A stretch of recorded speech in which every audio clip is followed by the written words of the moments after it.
Hello everyone, welcome to my YouTube channel, Mr. Corby. Our topic for today is about four-way switch. Let's define four-way switch. An electrical switch having four terminals used to control a circuit in three or more different locations. In order for four-way switch to work, they must be installed in between two three-way switch. How four-way switch works? Dito sa ating topic, aalamin natin ang principle ng four-way switch, kung paano ito gumagana. Let's proceed to the schematic diagram of one bulb controlled by two three-way switch and one four-way switch. Sa schematic diagram na ito, ipapakita natin ang flow ng electric current kapag ginamit ang four-way switch. L1 means line 1, L2 means line 2, at ito yung ating bulb. And then ito yung ating mga switches. So ito yung 3-way, 4-way, at isa pang 3-way. At kung mapapansin nyo sa ating diagram, yung nasa gitna, yan ang ating 4-way switch. At ang sabi sa definition, it has 4 terminals. Kaya yung mga nakikita nyong black circle na 4, yan ang kanyang 4 terminals. At ini-install ang 4-way switch in between 2 3-way switch na nasa kaliwa at sa kanan. Okay, let's continue. Line 1 source connected sa line 1 load. Yung line 2 load connected sa common ng 3-way switch na nasa kanan. At connected yung mga traveler, another traveler, and then yung common ng kaliwang 3-way switch papuntang line 2 source. At ito naman yung internal content ng ating mga switches. Yung 3-way switch na nasa kaliwa, yung 4-way switch na nasa gitna, at yung 3-way switch na nasa kanan. At kung mapapansin nyo sa ating diagram, yung ilaw natin ay naka-off. Ngayon, tignan natin yung flow ng electric current or daloy ng kuryente sa ating diagram. From line 1 source, okay, naging pula, dumaloy siya papuntang line 1 load, lumabas ng line 1 load, pumunta ng common ng 3-way switch, dumaan ng 3-way switch at dumaan din ng 4-way switch, at pumunta ng isa pang 3-way switch na nasa kaliwa. At dito na naputol yung flow ng electric current or yung daloy ng kuryente, hindi na nagtuloy sa line 2. At yan ang dahilan kung bakit naka-off yung ilaw. At para mag-on yung ating ilaw, pipindutin natin yung 3-way switch na nasa kaliwa. Kung mapapansin nyo, nagbago ng position yung internal content ng 3-way switch na nasa kaliwa, kaya nag-on yung ilaw. Ngayon, i-check ulit natin yung flow ng electric current kung bakit nag-on yung ilaw. Yung mga green arrow, yan yung nagsisilbing electric current. Kasalukuyan silang dumadaloy sa wire. Dumaan ulit ng ilaw. And then, nag-flow ulit or dumaloy. Dumaan naman ng 3-way switch na nasa kanan. At dire-diretso lang, dumaan ng 4-way switch na nasa gitna. At dumaan naman ng 3-way switch na nasa kaliwa, papuntang line 2 source. Ibig sabihin nito, kumpleto yung naging circuit. Kaya nag-on yung ating ilaw. Next, pipindutin na natin yung ating 4-way switch na nasa gitna. Pagmasdan yung mangyayari sa ilaw. At kung mapapansin nyo, nag-change ng position yung internal content ng 4-way switch. Kaya nag-off yung ilaw. Ngayon, muli nating tingnan ang flow ng electric current sa ating circuit. Yung mga green arrow, yan yung nagsisilbing electric current. Dumadaloy sa mga wire, dumaan sa 3-way switch na nasa kanan, dumaan ng 4-way switch na nasa gitna, at naputol sa 3-way switch na nasa kaliwa. Naputol sa parting ito dahil wala ng connection papuntang line 2 source. At yan ang dahilan kung bakit nag-off yung ating ilaw pagkatapos natin pindutin yung ating 4-way switch. Next, yung 3-way switch naman na nasa kanan, pindutin natin at tignan yung mangyayari sa ilaw. Kung mapapansin nyo, nag-on yung ating ilaw dahil nag-iba ng position yung internal content ng 3-way switch na nasa kanan. Kaya nag-on yung ating ilaw. At yung flow ng electric current, i-check natin. Okay, yung mga green arrow, muling dumadaloy sa wire at dumaan ulit ng 3-way switch na nasa kanan, dumaloy ng traveler, dumaan ng 4-way switch, dumaloy ulit ng traveler at dumaan ng 3-way switch papuntang line 2 source. Ibig sabihin nito, kumpleto na naman yung circuit. kaya nag-on yung ating ilaw. At ito yung sequence kung bakit nag-on at nag-off yung ilaw gamit yung ating 4-way switch na nasa gitna ng dalawang 3-way switch.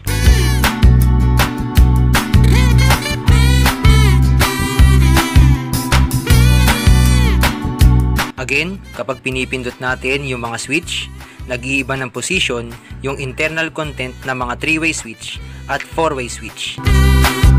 At yan ang principle kung bakit nakokontrol o nagte-turn on and off yung ilaw sa 3 o higit pang lokasyon.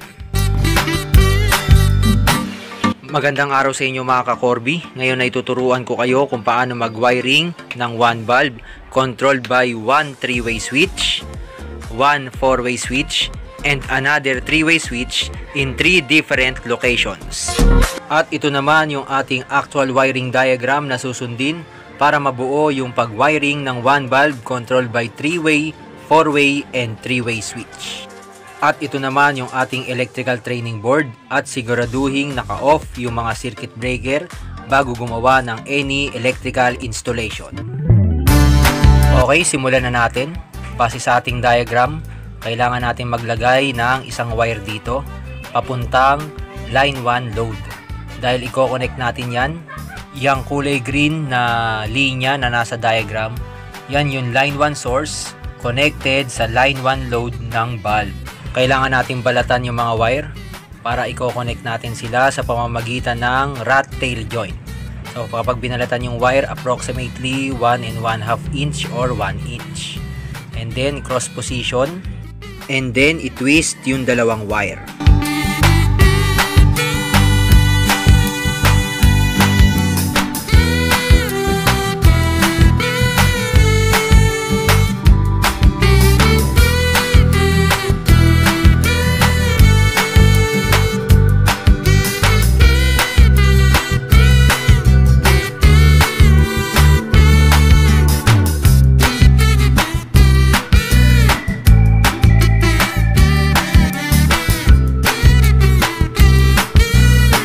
Okay, na-connect na natin sa pamamagitan ng rat tail joint.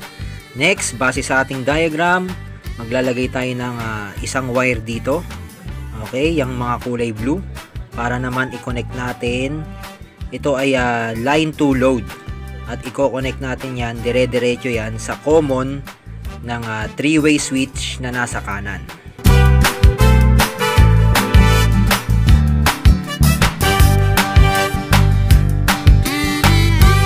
Again, maglalagay tayo ng wire dito, isa. So, kailangan nating sundin yung nasa diagram. Kung mapapansin nyo sa diagram, again, nandun na tayo sa color blue na linya. So, ito na yung ating i-connect. Itong dalawang to, ayan. So, kailangan ulit nating balatan. Again, kung babalatan natin yung mga wire, approximately 1 1/2 inch or 1 inch lang para makonect natin itong dalawang wire sa pamamagitan muli ng rat tail joint.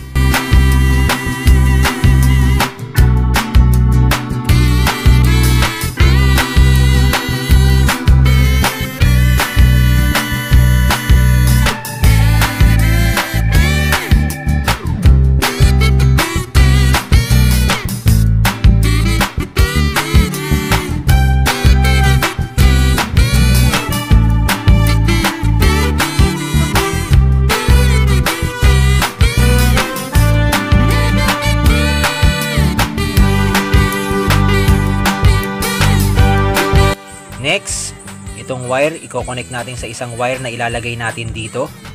So, base ulit sa ating diagram, yan yung kulay blue pa rin na linya.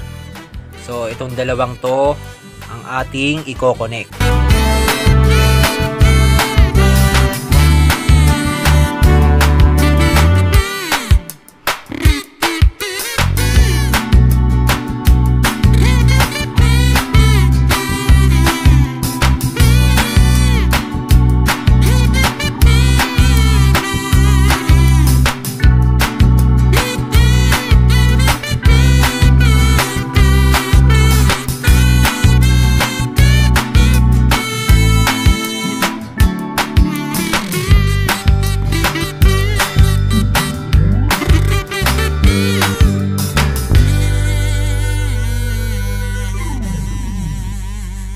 itong wire na to, kailangan nating i-connect sa wire na ilalagay natin dito. Yan ay papunta ng common ng 3-way switch na nasa kanan. Kaya kailangan talaga marunong magbasa ng diagram para hindi magkamali sa mga connections. Katulad nitong dalawang wire na to, ayan, i-connect natin yan. At nandun pa rin tayo sa kulay blue na linya na nasa actual wiring diagram.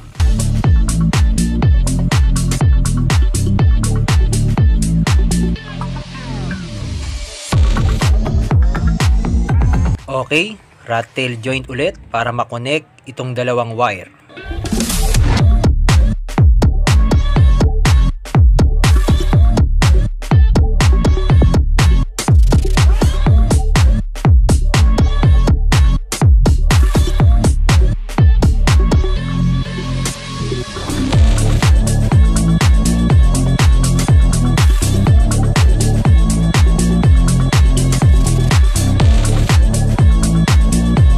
Next, proceed na tayo dito sa dulong wire na ito at i-connect natin to sa 3-way switch. So ito yung ating 3-way switch.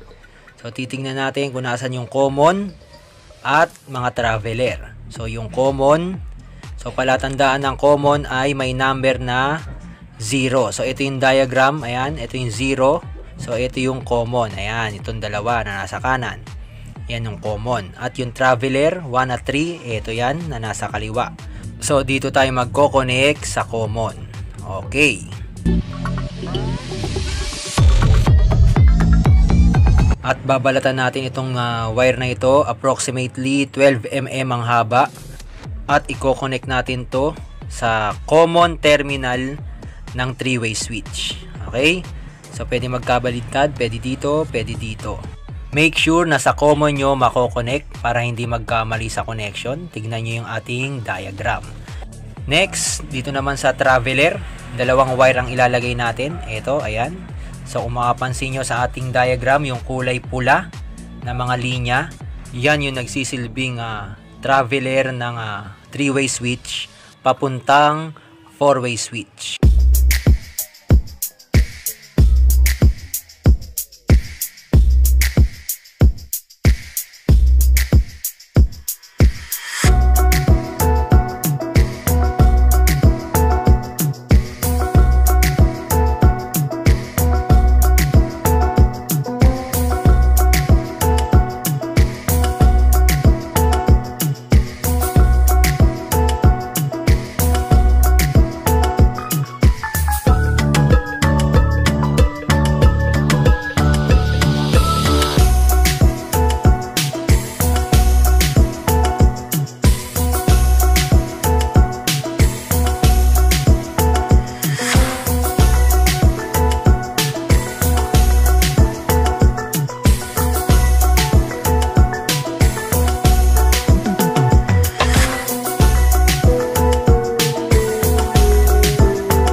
Next, i-connect na natin itong mga wire na ito.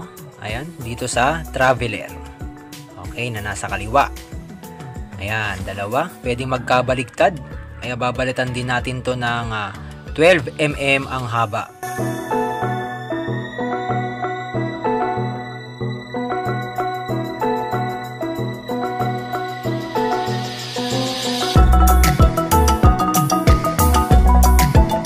Okay, ito yung traveler terminals. I-connect na natin itong dalawang wire na ito. At pwedeng magkabaliktad, walang problema.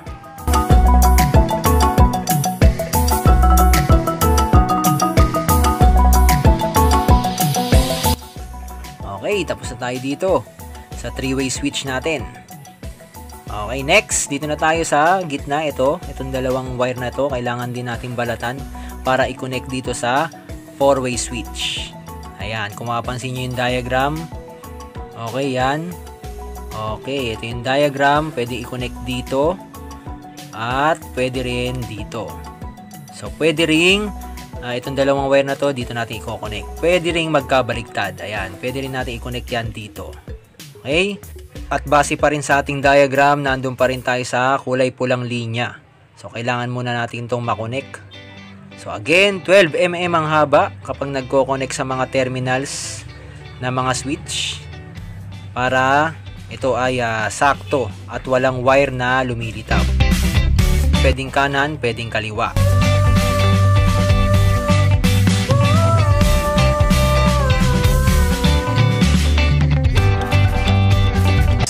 Dito naman tayo sa kaliwang terminals. Ayan, ito. Ko-connect natin yan papunta dito. So, kailangan natin ng dalawang wire. At base ulit sa ating actual wiring diagram, yung mga kulay violet na mga linya, yan yung susunod nating i-connect. Ibig sabihin yan, yung natitirang terminals na nasa 4-way switch, i-connect sa mga traveler ng 3-way switch na nasa kaliwa.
I-connect natin tong dalawang wire na to dito. Okay? So, babalatan natin to ng 12 mm.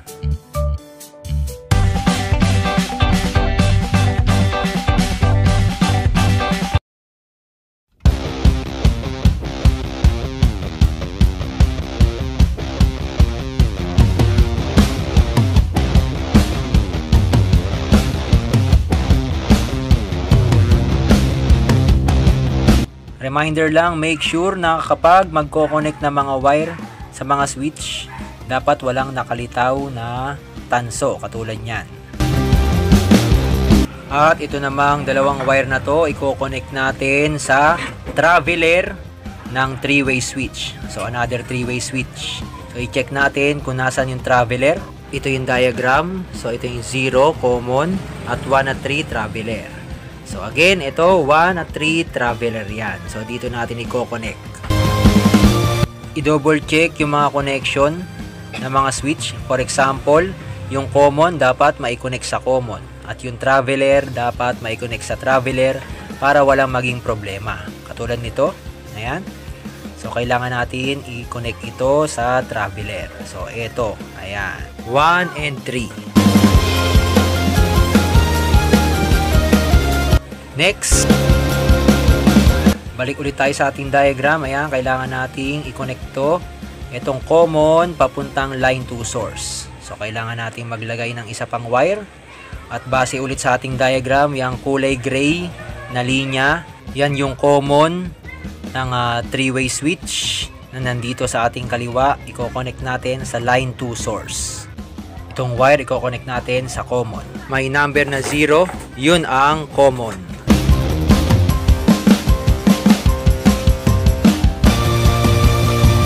Okay, pwede itong magkabaligtad kahit saan. Pwede dito, pwede rin dito.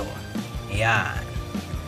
Okay, next. Ito yung common, pumunta ng line to source. So, i-connect natin itong dalawang wire na to.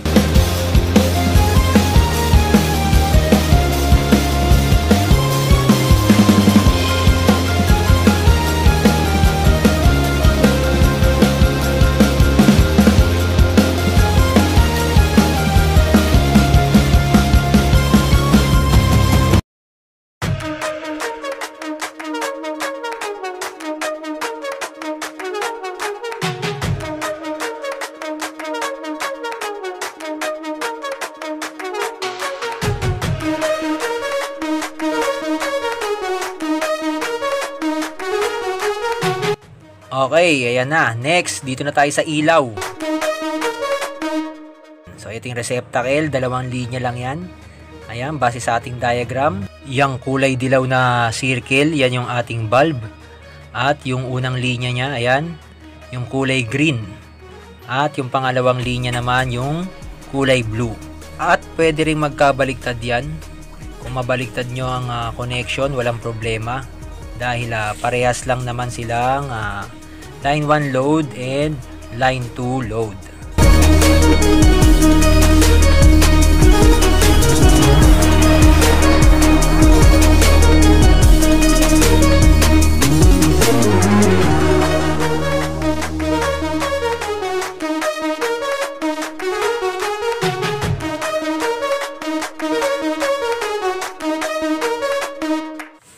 Okay, konting ayos. Ayusin na natin to. Ayan. So, iporma na natin para mamaya kapag sinuplayan na natin ng voltahe ay mapipindot natin na maayos yung mga switch.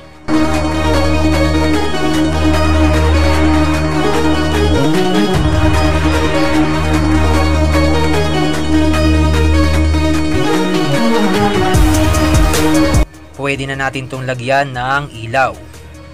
And then, pagkatapos nito, i-check natin yung functionality ng ating ginawa, kung good circuit ba or hindi. So, sa mga magitan ng multi-tester, itapat natin sa times 10 at i-check natin yung ating circuit. Okay? So, napaka-importante na kailangan nating i-check sa pamamagitan ng multi-tester yung ating mga circuit. So, line 1, line 2, yan, i-connect natin ng mga test probe. Kung mapapansin nyo, gumalaw yung needle, ibig sabihin naka-on yung ilaw. Okay, nag-off. Okay, gumalaw na naman, nag-on. Okay, nag-off. Ibig sabihin yan, kada pinipindot natin nag-on, nag-off. On, off. Okay, so good circuit. Hindi siya pumalo sa 0. At ito naman, kailangan natin lagyan ng electrical.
Okay, pwede na natin itong i-on yung ating circuit breaker.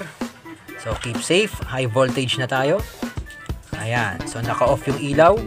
Sa 3-way, on. Sa 4-way, nasa gitna, off. 3-way, nasa kanan, on. 4-way sa gitna, off. On, off, on. Alright. And that's all for today. Thanks for watching. See you on my next video. God bless. Thank you.